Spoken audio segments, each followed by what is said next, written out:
something very strange happened at the Paris Olympics, and it's worth analyzing closely because there's a hidden message many seem to have overlooked. During the opening ceremony, a rider on a white horse appeared, carrying an Olympic flag. Behind him, people marched with flags representing every country in the world, each in a different color. This imagery immediately drew comparisons to a verse in Revelation 6:2. And I looked, and behold, a white horse. He who sat on it had a bow, and a crown was given to him, and he went out conquering and to conquer. Many Christians associate this white horse and its rider with the Antichrist. What stands out is the mention of a bow in the verse. Upon closer inspection, the Greek word for bow in Revelation is toxin, which can mean either a bow and arrow or a rainbow. Think about this connection. In the Bible, God set a rainbow in the sky after the flood as a symbol of his covenant with humanity, a promise not to destroy the earth in such a way again.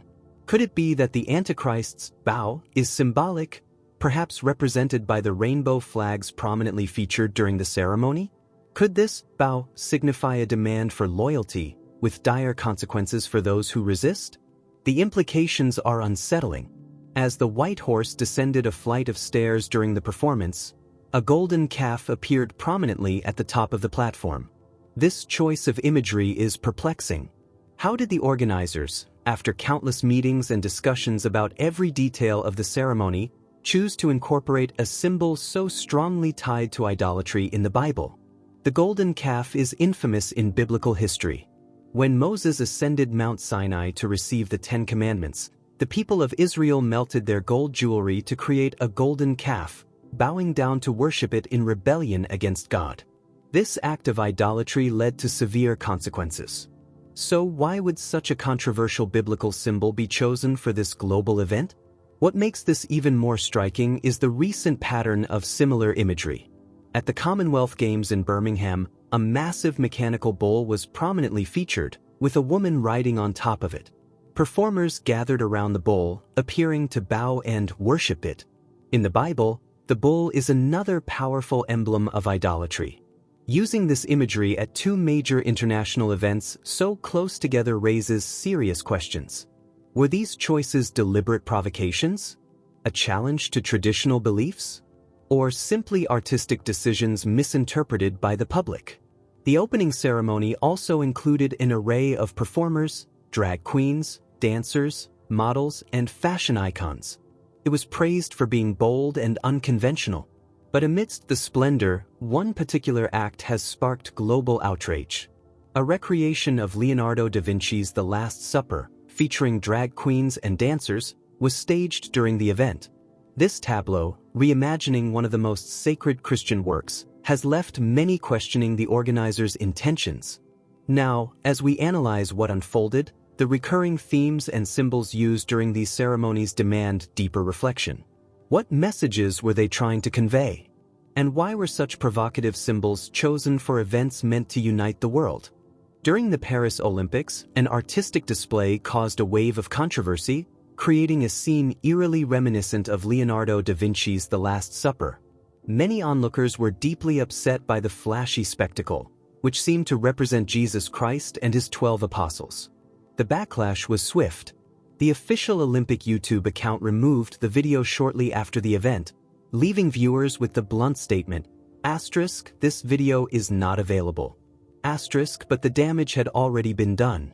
In response to the public outcry, the Paris Olympics organizers issued an apology addressing Catholic and Christian organizations directly. They expressed regret for the controversial tableau. A Paris 2024 spokesperson, Anda Kersausen, attempted to quell the firestorm, stating, "There was no intention to show disrespect to any religious group.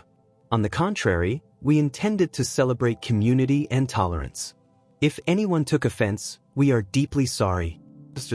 Despite the apology, the outrage spread quickly, particularly in Western nations like the United States, where Christianity remains a central faith for many.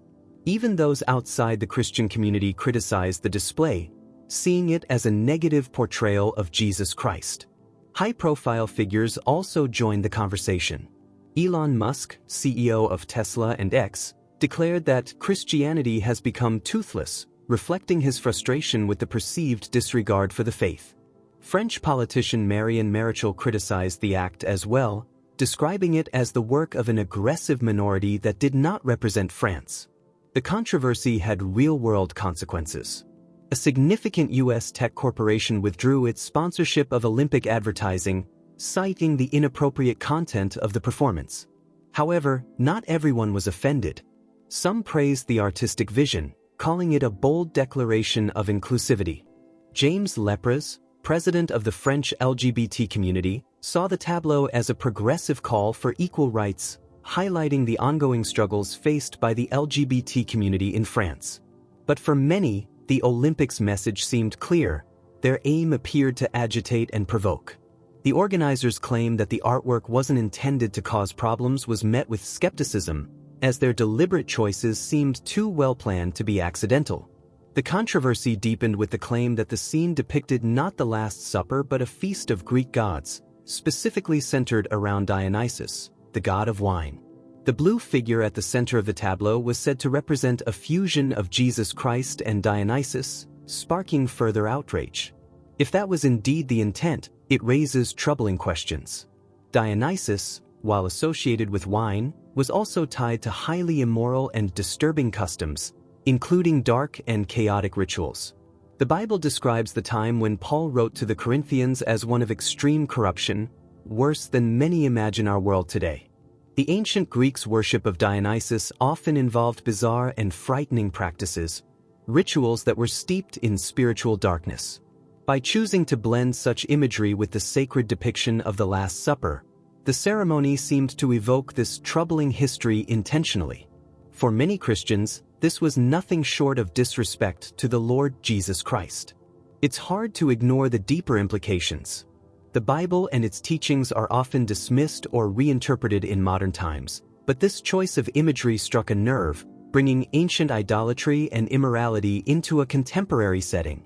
Now, as we reflect on this event, the echoes of history and their disturbing relevance seem louder than ever. Was this an intentional act of provocation? Or simply an artistic decision miscalculated in its impact? Whatever the case, the controversy has left a lasting impression, one that continues to be debated long after the ceremony ended. Ancient darkness seems to be creeping into the modern world, and the Olympic ceremony appears to have played a role in reviving this troubling past. The symbols they used suggest an intentional effort to bring these sinister elements to life in the present day. Take, for example, the hand gesture made by the woman in the middle of the Last Supper scenario. Notice how it closely resembles gestures performed by Lady Gaga and echoed by Taylor Swift, Beyoncé, and Katy Perry. These celebrities have all used the same symbolic motion. But what does this gesture mean? While it seems to define love in a modern context, it is vastly different from the love described in the Bible. Scripture teaches us to love one another selflessly, just as Jesus Christ demonstrated the greatest act of love when he gave his life for humanity. It's crucial for Christians to discern the purpose behind these symbols. There appears to be an agenda to redefine love, promoting an alternative view that departs from biblical truth.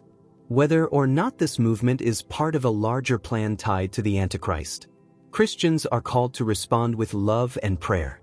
If these ideas continue to spread, believers will need to stand firm, preaching righteousness and truth, and warning others of the imminent consequences of rejecting God's path. Now, let's focus on something positive that came out of this situation. The Olympics have officially taken down their controversial opening ceremony video. Because people from all walks of life, Christians, atheists, and followers of other faiths, took a stand and said, "This is wrong." This moment is a powerful reminder that unity can make a difference. When Christians set aside doctrinal or denominational disagreements and unite in purpose, their collective light can overcome darkness. The entire Olympic event demonstrated that the world is more interconnected than ever before.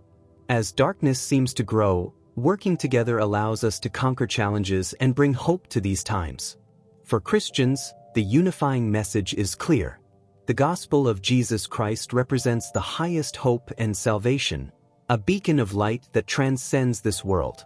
It calls believers to prioritize harmony and cooperation, setting aside minor ideological debates to focus on the core truth of Christ's message. Jesus himself declared, "I will build my church, and the gates of hell will not prevail against it." The book of Daniel also assures us that God's dominion will endure forever. This means that Christianity, despite all obstacles, will remain steadfast. As followers of Christ, we can trust that our faith is unshakable through life's difficulties. Jesus will return to gather his followers, those who love him and live by his teachings. As we reflect on these events, an important question arises. When does artistic freedom cross the line into outright mockery? The Christian community is under pressure now, but who will find themselves in the crossfire tomorrow? It's vital to strike a balance between creativity and respect. How we approach this balance will define our collective future. If you've stayed with me to this point, you may be interested in learning more. We've created an exclusive membership area where we release videos containing truths that we cannot share publicly. If you'd like access, click the link on your screen or in the description below. The return of ancient darkness, the spiritual and cultural threats today. As we continue to analyze the controversy surrounding the 2024 Paris Olympics, one can't help but wonder, is there a deeper agenda at play here? We've already seen how the symbolism in the opening ceremony echoes the ancient worship of false gods, with disturbing imagery resembling the Last Supper and the introduction of Dionysian symbolism. But this is just the surface of a much greater spiritual issue that seems to be surfacing in the world today. It is as if ancient darkness is creeping into modern times, trying to resurrect the corrupted ideas of the past and make them a part of contemporary culture. Through artistic choices, symbolism, and subtle messages in global events like the Olympics, we're witnessing an attempt to resurrect pagan practices that were once condemned. The choice to incorporate elements of Dionysian worship associated with excess, drunkenness, ritual sacrifice, and sexual immorality raises serious questions about the direction in which our world is heading. Dionysus, the god of wine and revelry, was not just a symbol of carefree celebration. He represented a rejection of moral order, a chaotic force that encouraged the abandonment of self-control and social norms. Why, then, are we seeing these very symbols revived in modern art and culture? And what is the intention behind their use? The ongoing battle for morality in a changing world. What we are witnessing today is a battle for the moral and spiritual direction of the world. Modern society is increasingly rejecting traditional values, including those rooted in Christianity, in favor of a more inclusive and tolerant approach to everything. At first glance, this may seem like a positive change, one that embraces diversity and accepts all beliefs. However, what we are seeing is the promotion of a very specific worldview, one that seeks to challenge and undermine established religious traditions. Symbols that were once associated with pagan rituals and debauchery are being used as tools of cultural expression, and this shift cannot be ignored. The normalization of these ideas is not accidental. It is intentional. The goal seems to be to push the boundaries of what is considered acceptable and to break down the moral fabric that has traditionally kept societies grounded in truth and righteousness. The global response to the 2024 Paris Olympics ceremony revealed a sharp division between those who accepted the symbolism as part of modern art and those who viewed it as an attack on Christianity. Many Christians saw the depiction of the Last Supper, with its blatant departure from Christian reverence, as an attempt to undermine their faith. The controversy surrounding the use of Dionysian imagery and the sacrilegious representation of the sacred meal was not just an artistic misstep. It was seen as an attack on the core beliefs of millions of people worldwide. However, there is something even more insidious happening here. The revival of these ancient symbols is not just an act of artistic expression, it is part of a larger, spiritual battle. The resurgence of these ancient deities and practices points to a spiritual force working behind the scenes to bring the world back to a time of moral decay. This is not merely a matter of entertainment or art, this is about redefining right and wrong, truth and falsehood, and creating a new moral order that aligns with the philosophies of ancient, corrupt civilizations. The role of art in shaping culture. Art has always been a reflection of society's values, and in many ways, it shapes those values as well. What we see today in pop culture, from music videos to films and major events like the Olympics, is not just the reflection of a society, but the molding of one. Art is used to tell a story, to influence opinion, and even to provoke change. The use of controversial symbols in artistic performances isn't just about pushing boundaries for shock value, it's about shifting the narrative. This is why it's so important to pay attention to what is being presented and the underlying messages that accompany these artistic choices. Art is no longer merely about beauty or emotion, it's now used as a tool for social and political commentary.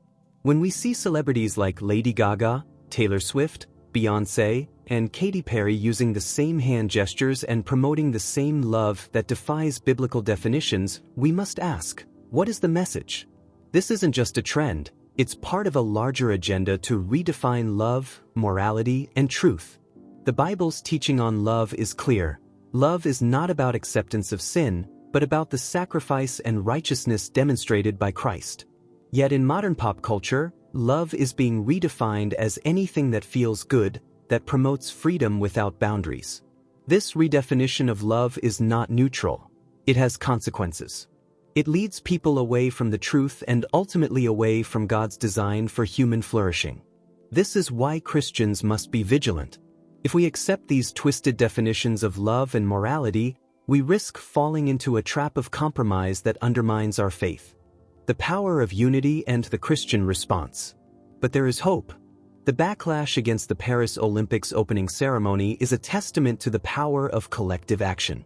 When Christians, atheists, and people of other faiths came together to voice their concerns, it demonstrated that there is strength in unity. While some may argue that the protest was an overreaction, the fact that the Olympic Committee took action and removed the controversial video speaks volumes about the power of public opinion. This is a victory, but it is also a reminder of how powerful the voice of the people can be when they stand together for righteousness. The protest was not just about defending Christianity, it was about defending truth and morality in the face of growing cultural corruption. In the face of such attacks on our faith, Christians must unite, not just in protests, but in prayer and action. It's easy to become disillusioned by the state of the world, but we must remember that we are called to be the light of the world, just as Christ was. The darkness will always try to overcome the light, but the light is always stronger. Jesus promised that the gates of hell would not prevail against his church, and that truth still stands today. The role of the church in the cultural battle. The church has a critical role to play in this battle for cultural integrity. More than ever, believers must be diligent in their understanding of the world around them. The world is increasingly hostile to Christianity, but this is not a time to retreat into silence. Instead, it is a time for boldness, for speaking truth, and for living out the love of Christ in the world. This love is not passive. It is active, transformative, and life-giving. It calls people out of darkness and into the light. But this process requires intentional action, whether it's through art, community involvement, or public discourse. Christians must engage with the culture around them, not to condemn it, but to offer a better way. We must be the salt and light that the world desperately needs. The future of faith in a changing world. The question remains, where does the church go from here? As the world grows darker, will Christians continue to stand firm? Will they unite around the core message of the gospel, or will they be swept away by the current tide of compromise? The key to surviving and thriving in these challenging times is found in the gospel of Jesus Christ. This gospel offers hope, truth, and a foundation that cannot be shaken. As believers, we must stand firm on this foundation, trusting that no matter how dark the world becomes, God's truth will always prevail. As we look forward to the future, we can take comfort in the fact that the battle is not ours alone. God is with us, and his plans will not fail. While the world may try to redefine love, truth, and morality, the word of God stands eternal. Let us continue to fight the good fight, and let our lives be a testimony to the transformative power of the gospel.